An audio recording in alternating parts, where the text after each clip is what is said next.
podcast Puspen TNI. Tidak lupa, saya menyapa Sobat TNI yang penuh dedikasi dan loyalitas, yang saat ini masih setia menjaga negara kesatuan Republik Indonesia. Semoga Sobat TNI tetap sehat dan selalu dalam lindungan Tuhan Yang Maha Kuasa. Sobat TNI, masih ingatkah peristiwa yang cukup menggemparkan dunia? Saat itu di tahun 1981 adalah Operasi Senyap Komando Pasukan Sandi Yuda. Dalam membebaskan sandera, pembajakan pesawat DC-9 milik maskapai penerbangan Garuda Indonesia atau dikenal dengan peristiwa Woyla di Bangkok, Thailand pada tanggal 31 Maret 1981. Peristiwa ini tercatat sebagai peristiwa terorisme pertama hingga saat ini. Pembajakan Woyla menjadi satu-satunya aksi terorisme dalam sejarah maskapai penerbangan Indonesia. Dan saat ini telah bergabung bersama saya figur mantan prajurit resimen para komando angkatan darat RPKAD atau sekarang lebih dikenal dengan Kopassus. Sekaligus pelaku sejarah pembebasan pembajakan pesawat Garuda DC-9. Beliau adalah Letnan Kolonel Purnawirawan Untung Suroso. Assalamualaikum Pak Untung. Waalaikumsalam warahmatullahi wabarakatuh. Pak Untung, saya mau nanya sebelum saya banyak berbicara kepada Pak Untung. Sekarang Pak Untung usianya berapa ya? Saya usia, ya kalau orang bilang baru 83 Baru 83 Pak Untung ya. Kalau nggak salah Pak Untung ini lahirnya di hari Minggu Legi ya Pak Untung ya? Ya, hari Minggu Legi. Alhamdulillah ya Allah, luar biasa. Sampai saat ini Pak Untung masih dalam kondisi sehat ya Pak Untung ya? Alhamdulillah. Alhamdulillah. Sebelum saya bertanya lebih jauh tentang cerita Pak Untung, sejak kapan sih Pak Untung ini masuk RPKAD? Atau apa sih yang mendorong Pak Untung masuk RPKAD yang sekarang dikenal sebagai Kopassus? Ya. Dulu waktu kecil revolusi Belanda itu merebut kota Wonosobo. Datang tuh pesawat menembak dan ngebom Wonosobo. Saya melihat, oh itu begitu sopir pesawat. Saya bilang, begitu sopir pesawat tuh. Semenjak itulah saya besok akan menjadi sopir pesawat. Ya. Tapi hanya sayang, sekolah saya tidak kepada sopir pesawat. Sekolah saya jadi guru. Selanjutnya saya pulang dari Wonosari, Gunung Kidul. Melihat saya mau jadi guru tempatnya, itu saya datang pulang ke Jogja, ada apa ini rame-rame? Ada demonstrasi. Demonstrasi apa? Itu tentara baju loreng, baret coklat, lempar pisau di mobil, menembak balon di mobil. Saya lihat itu, waduh, ini tentara apa sih? Ini tentara nantinya yang hebat. Nanti jadi tentara terjun, tentara angkatan laut, tentara angkatan darat. Waduh, kalau begitu saya harus daftar ini. Saya langsung, Pak, saya daftar jadi ini tentara ini boleh nggak? Boleh. Nggak selang lama saya dipanggil ke Semarang untuk lanjutan tes ini, masuk Kopassus sekarang. Saya di Semarang 3 hari. Saya dipanggil untuk jadi tentara ini pendidikan ke Semarang lagi. Sampai Semarang, pendidikannya tidak di sini, pendidikannya di Jombang. Jombang itu mana? Jawa Timur. Berangkat ke Jombang, dididik waktu itu. Awal 60, terus lulus tahun 61, lupa bulannya lupa. Terus saya dibawa ke Bandung di asrama sekarang Batu Jajar. Sudah di situ mulai acara latihan komando. Pak Untung, jadi yang menarik Pak Untung pada saat Pak Untung mendaftar Kopassus, yang pertama terjun payung itu. Terjun payung. Kemudian selain itu menembak atau melempar pisau? Tidak, saya hanya terjun payung. Nanti kalau saya sudah terjun payung, saya bisa segala macam nanti. Nanti terjun payung kan jarang orang yang berani, jarang orang yang bisa. Iya. Memang iya waktu itu. Oke, itu yang Pak Untung memang betul-betul mendorong niat masuk Kopassus. Iya. Sobat TNI, jangan kemana-mana. Stay tune podcast Puspen TNI. Pak Roso, banyak pengalaman-pengalaman tugas yang sudah Bapak laksanakan, baik di Irian, di Kalimantan, bahkan ke Kalimantan Bapak juga sudah bolak-balik penugasan ke tempat tersebut. Nah, saya dengar Bapak juga mendapat perintah untuk berangkat ke Bangkok dalam rangka pembebasan pembajakan pesawat Garuda DC-9. Nah, waktu itu Pak Roso ada di mana itu, Pak? Waktu itu saya dapat surat perintah rahasia. Rahasia, Pak ya? Surat perintah rahasia sekolah Intel di Bogor. Saya kan di perumahan, Iya. di komplek juga. Saya berangkat nunggu di kantor piket. Selama saya nunggu begitu, saya lihat ini badan grup kok mondar-mandir ada apa ini? Kayaknya ada tugas baru ini. Komandan, itu yang di piket siapa di kantor piket? Pak Roso, Pak. Suruh ke sini. Sok, cepet sini, cepet. Sok, kamu ikut. Kamu sekarang saya tugas, nggak usah sekolah Intel. Kamu sekarang saya tugas baru. Pesawat kita sekarang dibajak. Saya hanya siap-siap aja. Terus itu pasukan sudah siap. Kamu pilih 60 orang. Saya pilih 60 orang, misah. Kemudian sudah begitu, semua yang ada ini yang 60, yang 30, yang 6 dengan kamu, kamu latihan menembak sekarang. Menembak. Tembak. Dihitung. 10 peluru masuk semua. Nah, terus sudah latihan nembak, ya sudah siang. Dipanggil sama Pak Sitorus. Iya. Panggil tuh Roso, suruh kembali. Dipanggil Pak Roso, suruh kembali ke kantor. Saya sendiri apa semua? Balik lagi, Pak. Iya. Pak Roso aja apa semua? Ya semua. Oke. Pak Roso semua balik ke kantor. Baru balik ke kantor, Pak Roso dipanggil ke kantor pusat.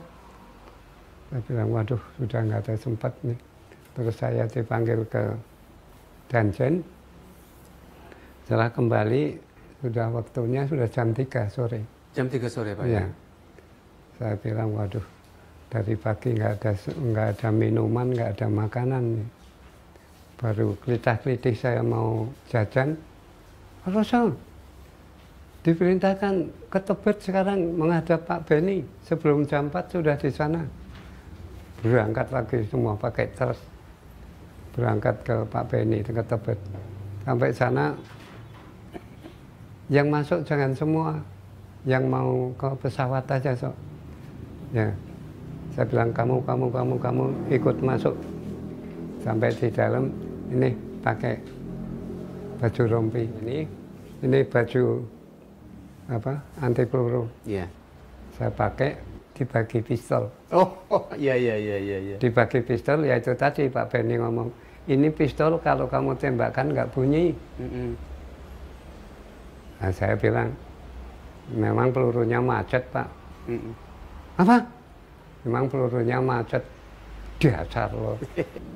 Nggak tahu bagaimana, ada suara duk begitu. Karena, Iya. apa tuh? Kayaknya Pak Beni yang nembak. Kok nggak dor? Sok, coba dibuka itu baju kamu. Tak buka begini. Gosong, Pak. Tuh, kalau pakai baju anti peluru ditembakannya gosong. Oh, baik. Sok, lo jadi komandan nih, sini. Itu dipakein perlengkapan itu. Iya. Kopernya buka ganti koper itu. Terus dipasangi kayak begini ini. Iya. Di kuping, di kepala, semua ada. Terus saya nanya, ini apa, Pak? Itu perlengkapan kamu untuk tugas nanti. Itu buatan Amerika.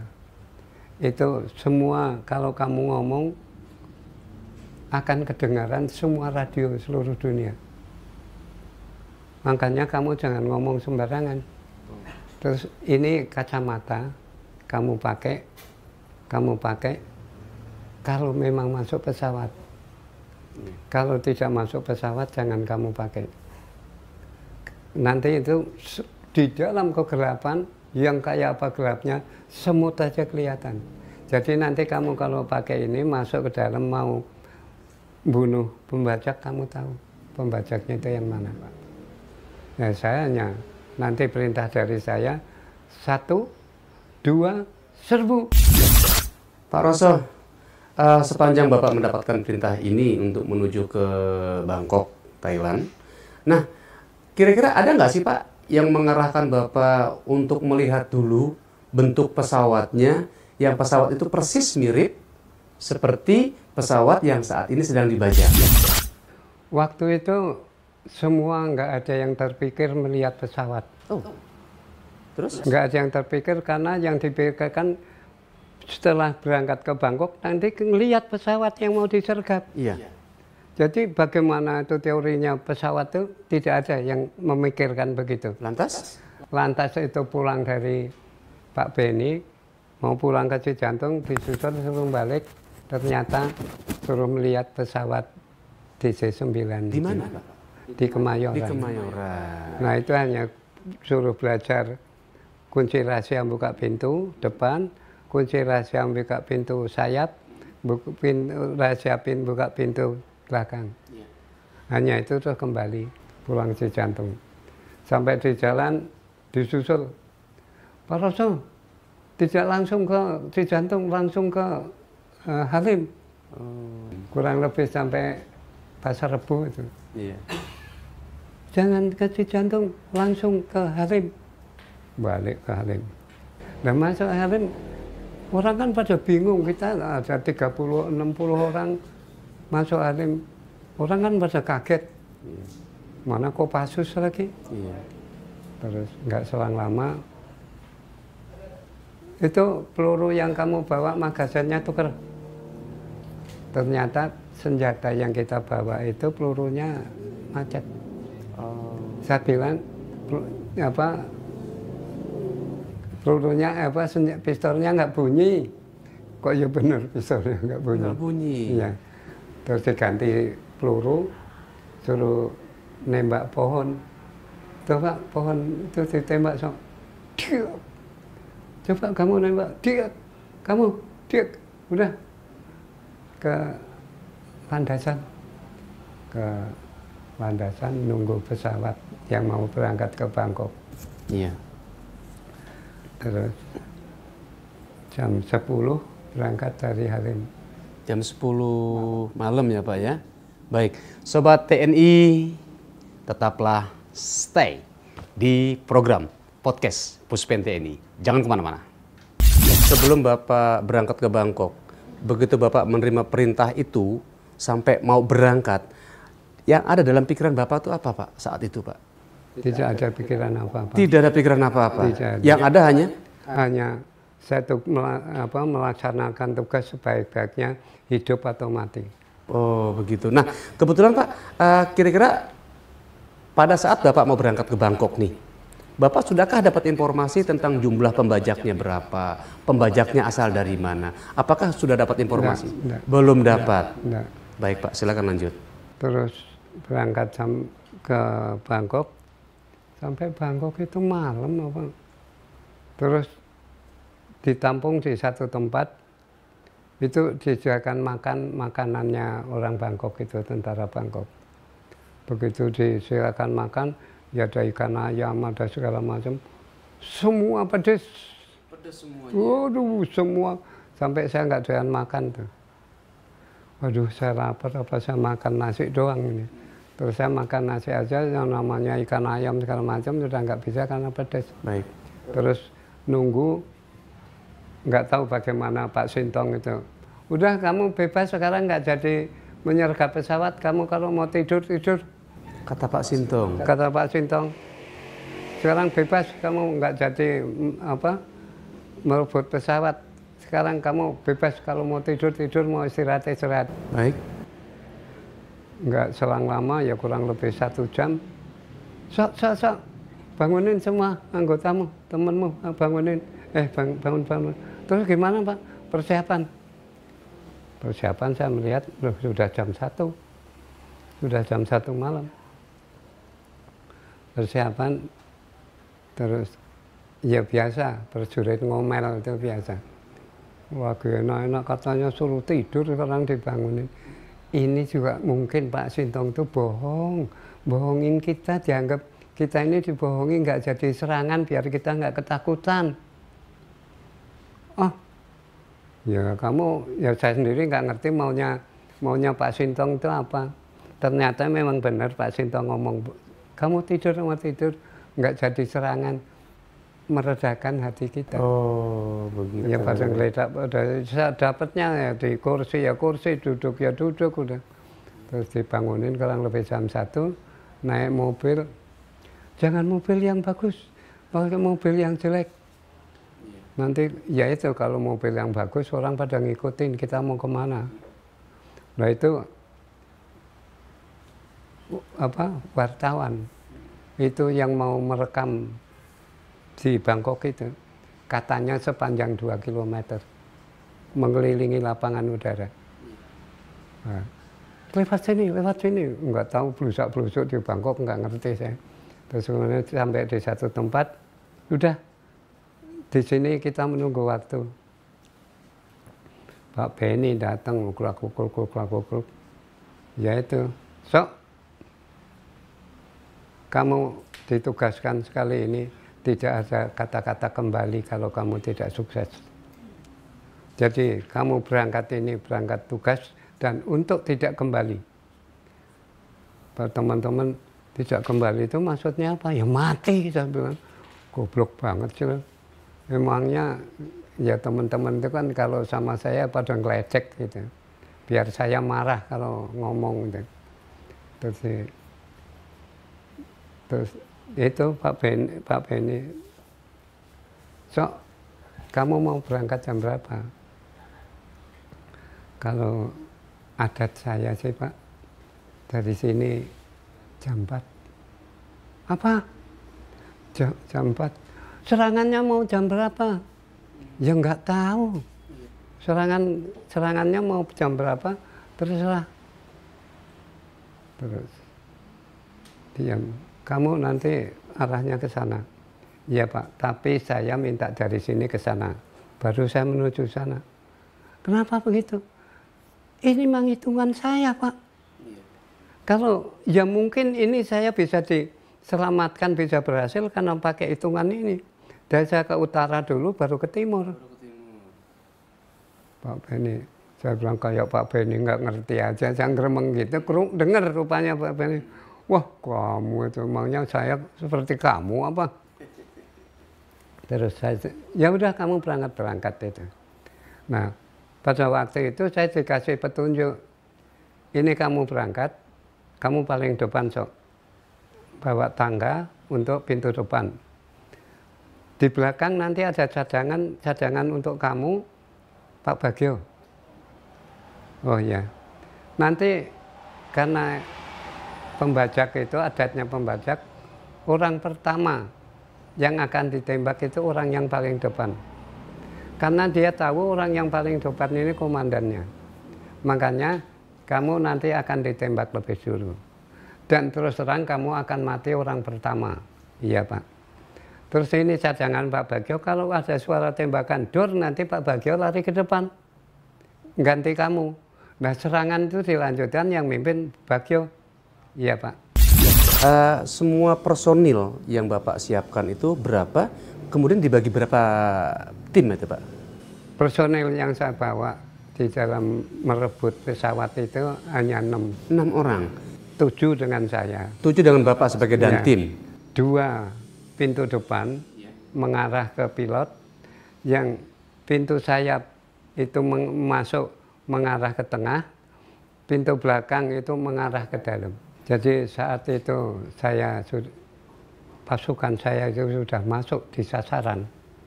Yang depan-depan, yang tengah-tengah, yang belakang-belakang. Nah, pada waktu itu ya saya selaku komandan, saya berdiri di samping pintu depan. Sambil melihat bagaimana cara memasang tangga ke pintu. Bawa tangga. Ya waktunya singkat banget kok. Waktunya singkat banget. 1, 2, serbu. Gluduk. Saya ngeliatin pintu depan. Pintu samping nggak ketutup sayap begini. Nggak kelihatan? Nggak kelihatan. Tak liatin itu yang pintu depan. Nggak selang lama, Mas, apa? Ini ada satu, lempar, gebrus. Ya itu, wih, kamu tak popor itu. Bangun lagi. Orangnya gede, tinggi, badannya keker. Nah, dia lari ke depan. Waduh, ini bagaimana? Ini dalam hati. Ini bagaimana? Ya, saya nggak boleh begitu. Bangun lagi. Lagi. Baru, Pak, ini satu lagi. Lempar. Nah, sudah gitu. Lihanto, bagaimana? Aman. DC, bagaimana? Aman. Belakang. Aman, Pak. Terus lapor. Pesawat dan penumpang dalam keadaan aman. Perintah selanjutnya, Pak Benny langsung nyelip saya masuk pesawat. Nah, Pak Benny di dalam, saya nggak berani masuk. Saya selaku pengendali. Kalau ada apa-apa, saya nggak ngerti di dalam. Tahu-tahu pilotnya dipikul keluar, sudah mati. Nah, saya kan, mati kena apa? Terus saya nggak pikir panjang, tak pegang kepalanya, tak gagap-gagap ini, ketemu di sini ada luka, tak masukin ini.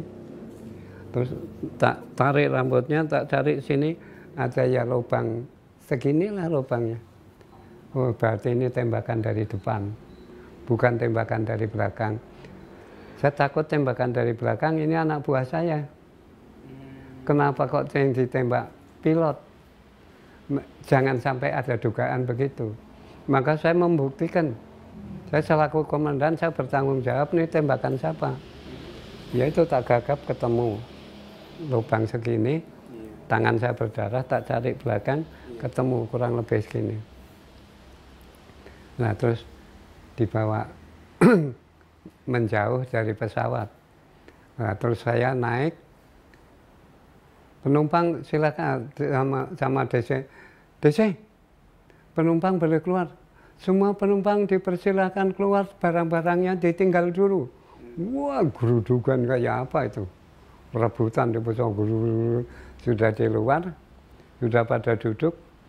Wih, jangan-jangan nanti terorisnya di lapangan masih bikin ulah ini. Saya susul itu penumpang. 1, 2, 3, 4, 5. Mister, teroris. Penumpang yang dari Amerika. Bilang seperti itu? Iya. Mister, teroris. Saya tembak kakinya. Nah maksud saya, tembakan kaki itu luka, cacat, besok hidup. Nah, nanti jadi peringatan, ini saya cacat kaki dulu jadi pembaca, nggak taunya mati. Kehabisan darah. Nah lagi begitu disusul Pak Kuntara. Rasok, diperintahkan kembali. Gitu. Nah saya naik pesawat. Di pesawat teman-teman sudah duduk situ. Terus sama pramugari. Sama pramugari, ya pramugari kan cakep-cakep. Teman saya, anak buah saya yang 6 orang itu pada guyon. Kayak peluk-pelukan gitu, pada juga rapat-rapat pada kursi banyak, pada duduk situ. Saya masuk. Masalah kamu ini. Iya, saya disuruh masuk dari tadi. Siapa nyuruh? Pak Benny. Terus saya duduk semua yang bagus. Datang pejabat itu. Udah, berangkat ke Jakarta. Pak, sebelum Bapak berangkat ke Jakarta, mungkin bisa Bapak sampaikan. Berapa lama sih Pak waktu yang Bapak butuhkan dari mulai penyergapan hingga selesai? Waktu penyergapan itu saya dengan apa-apa 1, 2, serbu. Nah itu mulai stopwatch, mulai tek tek tek tek. Saya pakai stopwatch, bukan jam tangan. Baik. Stopwatchnya di sini itu memang sudah spesial perlengkapan dari Amerika. Saya melihat itu sampai saya laporan itu 2 menit 49 detik. 2 menit 49 detik. Oh. Nah, saya ngeliat 2 menit 40, ini benar apa? Kalau begitu saya juara dunia dong. Iya. Oke, baik Sobat TNI. Jangan kemana-mana, tetaplah di podcast Puspen TNI. Pak Roso, pada saat itu Bapak mendengar ada salah satu anggota Bapak yang mengalami luka tembak. Termasuk pada waktu itu juga ada seorang pilot yang tertembak. Apa yang Bapak lakukan begitu mendengar 2 yang tertembak? Ya, saya sebagai, ya di dalam perasaan itu ya, saya itu sebagai komandan. Tidak boleh jatuh hati. Sebagai komandan harus tabah. Itu anak buah ketembak mati sekarat mau mati, kita itu nggak boleh ribut. Kita itu nengok, kenapa lu? Temennya ketembak, tungguin. Walaupun hati kita ini hancur, tapi tidak boleh membuat sikap. Nah saya dengar Ahmad Kirang itu ketembak dan Muhammad Kirang itu gugur. Saya yang merintahkan, siapa yang ada di situ? Dokter suruh Mbak mundur.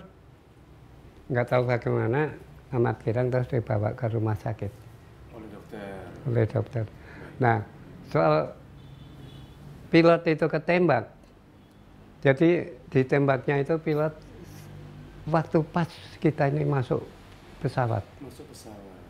Karena darahnya tak pegang begini masih encer itu, belum kental, merah tapi encer. Nah itu waktu turun, pilot itu 3 strip begini, disorot mungkin dari itu pesawat, dari TV, diberitakan bahwa seorang pangkat kapten komandan pasukan penyergap mati luka tembak. Oh, dikabarkan seperti itu. Iya. Di dunia. Menyebar berita itu, Pak? Di dunia. Wih. Pak Yusuf Iya. Menhankam. Itu Suroso, Kapten Suroso siapa itu? Anu Pak, Untung Suroso. Bukan Suroso Widodo. Kan bingung orang-orang. Iya. Bukan Pak. Terus ada, iya Pak, Suroso dulu ajudan Pak Widodo. Innalillahi wa inna ilaihi raji'un. Anak masih muda sudah meninggal. Terus kabarkan itu ke Sri Jantung. Ibu-ibu suruh bawa bunga, merangkai bunga untuk menjemput jenazah besok pagi ke rumahnya Bu Roso. Oh, iya. Rombongan datang Iya. ke rumah. Bu Roso, ada apa, Bu? Pak Roso di mana? Nggak tahu, dari pagi berangkat katanya pamitan mau sekolah Intel di Bogor. Iya. Bu, kalau saya boleh ngomong, Pak Roso tadi gugur jam 4. Di mana? Di Bangkok. Kapan ke Bangkoknya? Ibu tidak tahu ya, Pak? Ya, nggak tahu. Karena Ibu tahunya Bapak mau sekolah. Tahunya Bogor. saya mau sekolah. Sekolah Intel ya, Iya. Pak ya? Iya, baik Pak. Lanjut, Pak. Terus katanya pesawat mendarat jam 10 itu. Pada turun. Lihat tuh. Suroso ada nggak? Suroso nggak ada kan? Sebentar lagi kamu jemput jenazahnya Suroso. Iya Pak, pada bawa pikul jenazah. Iya. Pikul jenazah. Baru menuju ke sana, saya kan selesai meriksa barang-barang anak buah yang ketinggalan. Apa tanda apa. Iya. Komandan itu tanggung jawab. Iya. Yaitu komandan kalau berangkat bertempur, komandan di depan. Kalau berangkat pulang, komandan di belakang.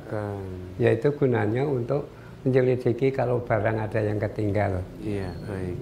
Nah, saya turun. Pak, itu Pak Roso itu. Mana? Itu di pintu Pak Roso. Saya jalan, komandan tuh begini aja. Saya hormat, Pak. Saya mulai, Sok, Pak Roso, jangan kaget. Kenapa? Pak Roso dikabarkan gugur. Dari mana beritanya? Dari BBC. Jadi berita tentang itu ternyata hanya berita keterkaitannya pangkatnya sama, strip 3 dari pilot. Tahu-taunya bukan kapten yang sesungguhnya, tapi kapten pilot. Sobat TNI, tetap bertahan di program podcast Puspen TNI. Pak Roso, berdasarkan pengalaman tugas Bapak yang sudah sebegitu jauh dan panjang, Bapak sudah pernah mengalami tugas di Irian, Bapak juga sudah mengalami tugas di Kalimantan, bahkan di Timur Timur. Juga Bapak telah menyelesaikan tugas pembajakan pesawat Garuda DC-9. Menurut Bapak, sifat apa aja sih yang harus dimiliki oleh seorang prajurit komando? Kamu ingat, ada 3 hal. 1, kamu punya sifat berani. Yang kedua, benar. Yang ketiga, jujur. Berani, benar, jujur. Jangan suka bertingkah. Kamu akan panjang umur. Pak Roso, terima kasih atas kehadiran Bapak di acara podcast kita hari ini. Bapak sudah banyak bercerita tentang pengalaman-pengalaman Bapak. Mudah-mudahan apa yang kita bicarakan ini menambah pengetahuan dan inspirasi bagi Sobat TNI dimanapun berada. Sekian dari kami, sampai ketemu di podcast selanjutnya. Don't forget to like, comment, share, and subscribe channel YouTube Puspen TNI. Sampai jumpa dan salam merah putih.